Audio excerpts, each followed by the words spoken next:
इस वीडियो में हम लोग EHTC electro hydraulic turbine controller के लोड कंट्रोल पार्ट को मेनली स्टडी करेंगे। लोड कंट्रोल मोड कैसे काम करता है, स्पीड कंट्रोल मोड के बारे में पार्ट 1 में स्टडी कर चुके हैं हम लोग।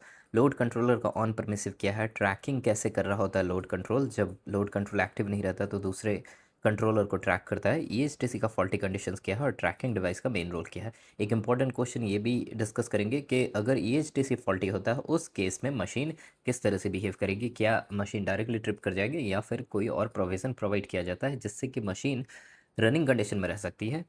स्टार्ट करते हैं। ये EHTC electro hydraulic turbine controller का DCS पेज है, उसका स्केच है ये। यहाँ पर दिखाया गया है सारे कंट्रोलर्स के बारे में। ये स्पीड कंट्रोलर का लूप हो गया, नीचे वाला लोड कंट्रोलर का लूप हुआ और सबसे लास्ट वाला जो वो प्रेशर कंट्रोलर का लूप हो गया। ये तीन लूप मिलकर इलेक्ट्रो हाइड्रोलिक कंट्रोलर को रन कर रहा होता है और तीनों लूप का फाइनल जो कमांड होता है वो पोजीशन कंट्रोलर बन के यहाँ पर आता है। पोजीशन कंट्रोलर आने के बाद वो चला जाता है इलेक्ट्रो हाइड्रोलिक कन्वर्टर के पास, जहाँ पर वो प्रेशर में ऑयल प्रेशर के टर्म में कन्वर्ट होता है और कन्वर्ट होने के बाद ये हाइड्रोलिक मिनिमम से पास करता है। हाइड्रोलिक मिनिमम के पास दो और कमांड आ रहा होता है, स्टार्टिंग डिवाइस का और स्पीडर गियर का। इन तीनों में जो मिनिमम होता है वो आगे की तरफ फॉरवर्ड जाता है और वही फाइनली कंट्रोल वाल्व को कंट्रोल करता है। क्लियर है कि जब कभी भी स्पीड कंट्रोल, लोड कंट्रोल और प्रेशर कंट्रोल तीनों मोड एक्टिव कंडीशन में है तो तीनों का कोई लॉजिक से फिल्टर होने के बाद एक ही का किसी का कमांड आगे की तरफ फॉरवर्ड जाएगा। ये स्पीड कंट्रोल मोड के बारे में हम लोगों ने स्टडी कर रखा है कि स्पीड कंट्रोल मोड एक्टिव होता है जब यूनिट सिंक्रोनाइजेशन से बिफोर रहती है, मतलब लाइट अप के टाइम में और शट डाउन कंडीशन में स्पीड कंट्रोल एक्टिव रहता है। और एक स्पेशल केस था जब ओवर स्पीड होगा, उस केस में भी स्पीड कंट्रोलर एक्टिव हो जाता है ताकि वो स्पीड के टर्बाइन की स्पीड को कंट्रोल कर पाए और उसको नॉर्मल स्पीड के रेंज में रख सके। Load controller active normal cases में रहता है, नॉर्मल रनिंग केस में लोड कंट्रोलर हमेशा एक्टिव रहता है। यहाँ पर एक प्लेट दिख रहा होगा, लोड कंट्रोलर ऑन। ये नॉर्मल रनिंग केस में हमेशा एक्टिव रहता है, बट साथ में प्रेशर कंट्रोल भी नॉर्मल केस में एक्टिव रहता है। इन दोनों के बीच में एक ट्रैकिंग होती रहती है और प्रेशर के अकॉर्डिंगली इस लोड कंट्रोल से शिफ्ट कर सकता है मशीन प्रेशर कंट्रोल मोड में। इस वीडियो में हम लोग स्पेसिफिकली फोकस करेंगे लोड कंट्रोलर के लूप पर, क्या क्या कंपोनेंट होते हैं लोड कंट्रोलर में और उसका परमिसिव्स क्या है, प्रोडक्शंस क्या है, इन सब के बारे में स्टडी करने वाले हैं। इस स्लाइड में लोड कंट्रोल लूप को सेपरेट कर दिया गया है। सारे कंपोनेंट को वन बाय वन करके देखते हैं। सबसे पहला कंपोनेंट है लोड रेफरेंस। जब इस टेम्पलेट पे क्लिक करेंगे जहाँ पर लोड कंट्रोल का कमांड हम लोग दे सकते हैं कि कितना लोड हमें रखना है। लोड कंट्रोल का मतलब क्या हो गया कि ये लोड मेंटेन कराने के लिए ही कमांड आउटपुट निकालेगा।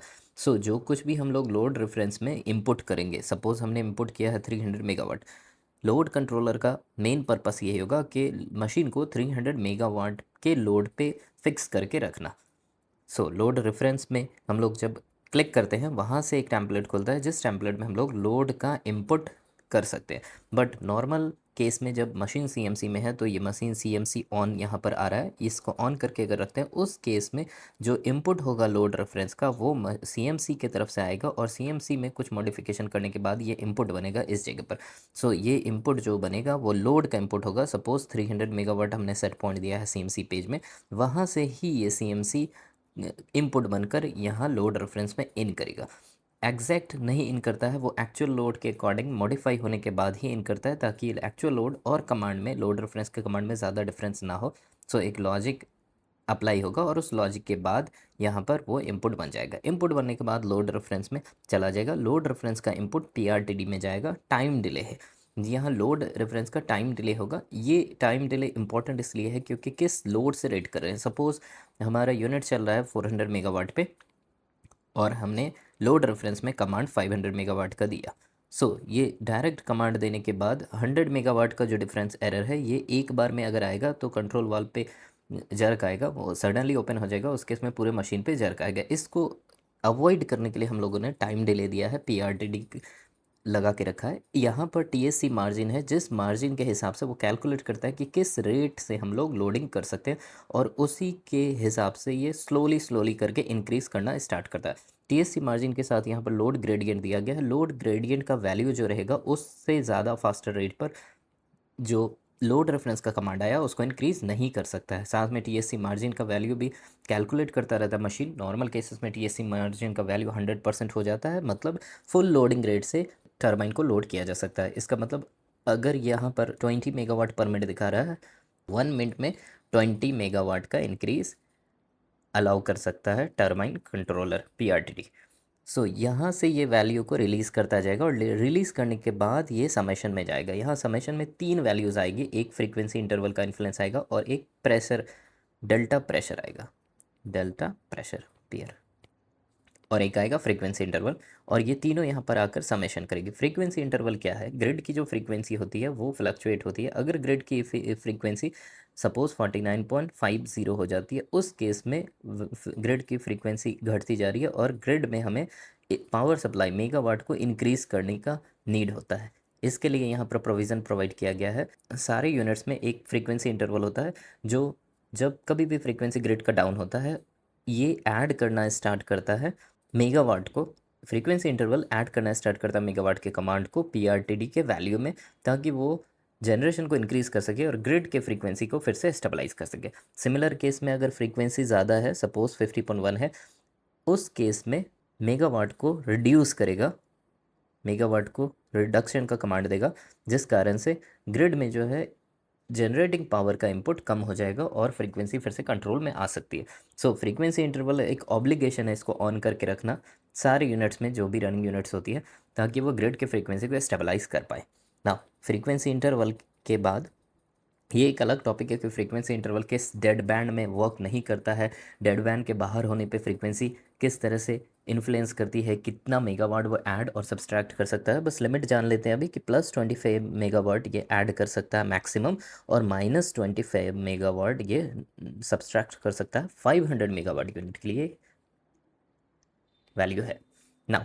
ये नीचे से जो वैल्यू आ रही है ये P R delta P R, इसका काम यह है कि बॉयलर को ये कोऑर्डिनेट करता है। बॉयलर में प्रेशर अगर इंक्रीज़ कर जाएगा तो कंट्रोल वाल्व को ये ओपन का कमांड करेगा। इसका मतलब मेगावाट ये प्लस में ऐड करेगा ताकि कंट्रोल वाल्व ओपन हो पाए और प्रेशर को ये कंट्रोल में चेक में रख पाए। सपोज़ हमारा एक्चुअल प्रेशर 150 kg पर cm² है एमएस का, मेन स्टीम प्रेशर 150 kg पर cm² है, और सेट पॉइंट जो देकर रखा हुआ हमने, या सेट पॉइंट ये जनरेट होता है ऑटो में, वो सेट पॉइंट 145 kg पर cm² होना चाहिए था according to load and MS flow.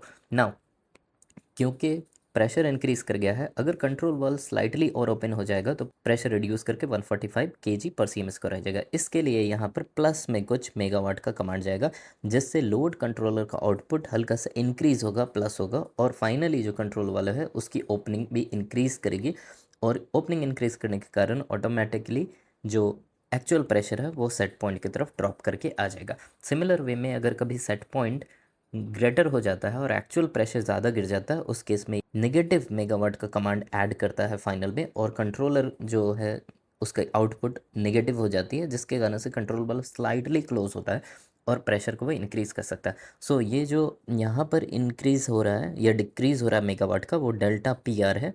Delta P R का फंक्शन यही है कि जो बॉयलर में प्रेशर है एमएस प्रेशर, उसको ये चेक में रख सकता है।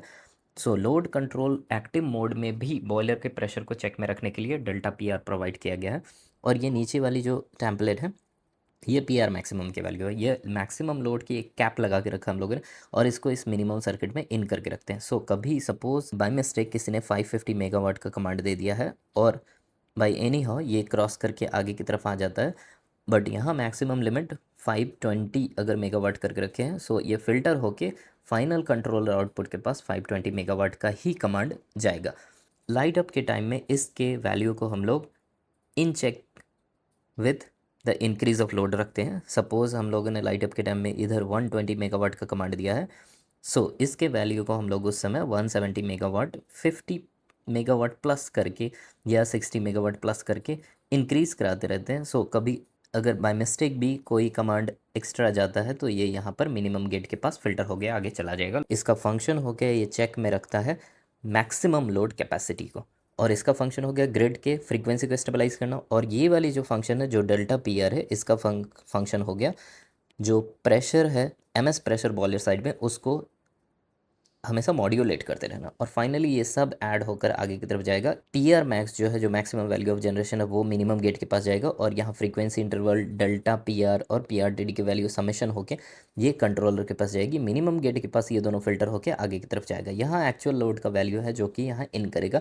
और इन दोनों के बीच में जो डिफरेंस होगा वो एरर जनरेट होगा। वही एरर जनरेट होने के बाद ही कंट्रोलर आउटपुट इंक्रीज डिक्रीज या स्टेबल कंडीशन में रहेगा और ये फिर मैक्सिमम गेट में चला जाएगा। इस मैक्सिमम गेट में इधर से स्पीड कंट्रोलर का आउटपुट आ रहा होगा और यहाँ पर इन दोनों में मैक्सिमम जो रहेगा वो आगे की तरफ जाएगा। नॉर्मल रनिंग केस में हमेशा लोड कंट्रोलर मैक्सिमम रहता है।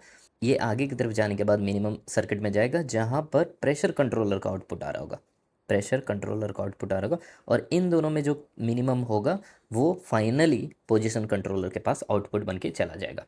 लोड कंट्रोलर में क्या हो रहा है, लोड रेफरेंस आ रहा है, सीएमसी ऑन है तो automatic load reference input generate होगा। फिर पीआरटीडी में जा रहा है, पीआरटीडी के बाद ये आगे की तरफ समेशन सर्किट में जा रहा है जहाँ फ्रीक्वेंसी इंटरवल हो रहा है, डेल्टा प्रेशर कंट्रोल हो रहा है और समेशन सिग्मा पीआर बन के वो मिनिमम सर्किट में जा रहा है जहाँ पे मैक्सिमम वैल्यू ऑफ जनरेशन जो सेट करके रखा पीआर मैक्स में वहाँ जा रहा है और उसके बाद ये कंपेयर हो रहा है एक्चुअल लोड से।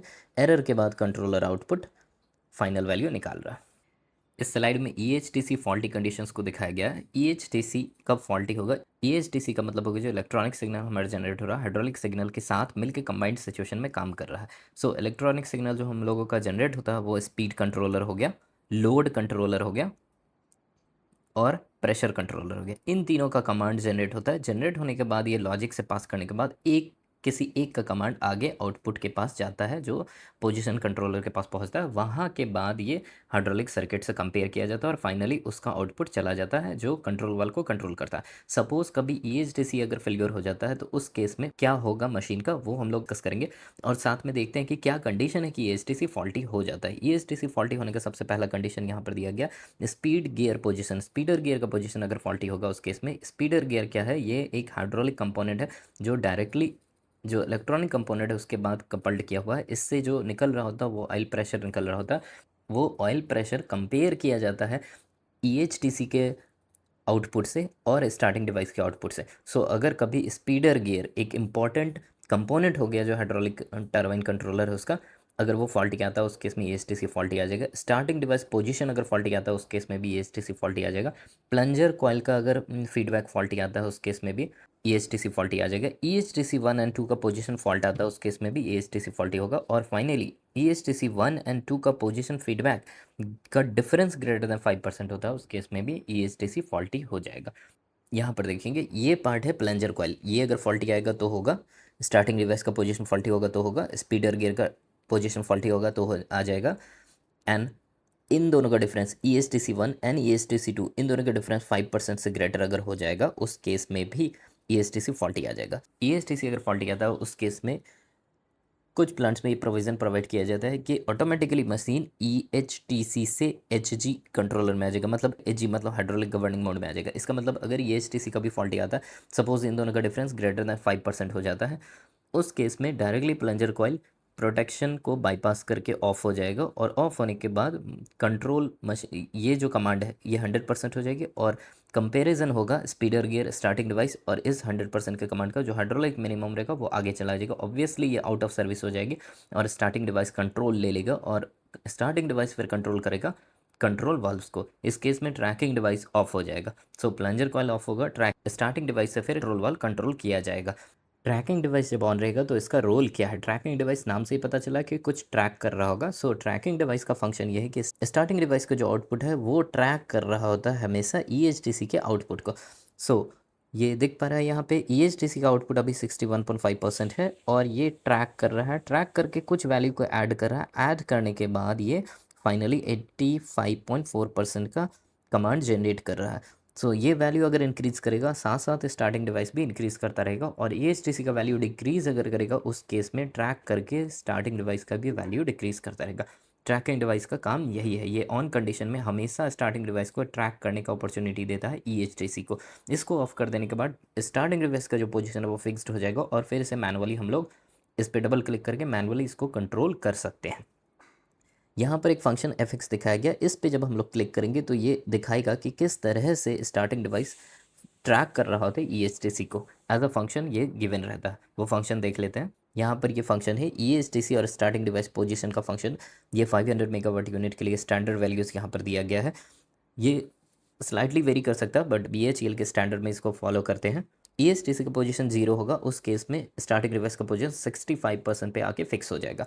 10% के लिए 70% है। इस तरह से अलग वैल्यूज़ दी गई है। 100% की केस में ये 102% हो जाएगा, 70% की केस में 90% हो जाएगा। सो स्टार्टिंग डिवाइस की जो वैल्यू है वो ऑलवेज ग्रेटर देन EHTC वाली जो वैल्यू है उसकी। मतलब कि ESTC का जो final speed control, load control और प्रेशर कंट्रोल से जो आउटपुट आ रहा है उसके आउटपुट से स्टार्टिंग डिवाइस का आउटपुट हमेशा ग्रेटर रखा जाता है, so that starting device interfere ना करे ESTC के फाइनल आउटपुट को, load controller, speed control, pressure controller के आउटपुट को।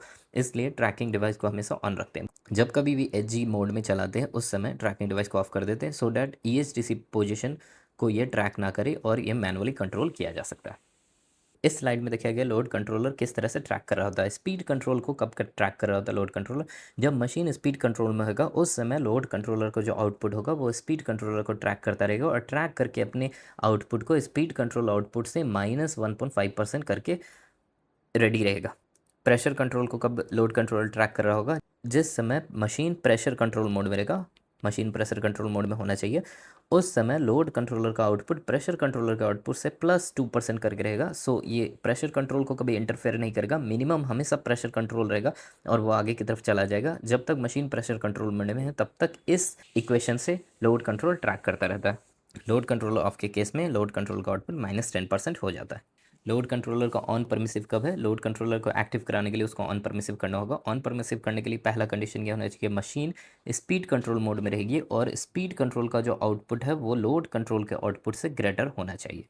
और ये एक इंपॉर्टेंट केस है, PRTD का जो वैल्यू है वो डायरेक्टली वो 0 हो जाता है। ये किस केस में होता है, अगर लोड का रेफरेंस वैल्यू डीएक्टिवेट हो जाता है 3 सेकंड से ज़्यादा, उस केस में PRTD का वैल्यू 0 हो जाएगा। टर्बाइन ट्रिप करके GCB generator circuit breaker of हो जाएगा, उस केस में PRTD का वैल्यू 0 हो जाएगा। PRTD का वैल्यू 0 होने का मतलब है डायरेक्टली 0 मेगावाट का कमांड जा रहा होगा लोड कंट्रोलर के आउटपुट से। इस केस में मशीन स्पीड कंट्रोल मोड में चली जाती है।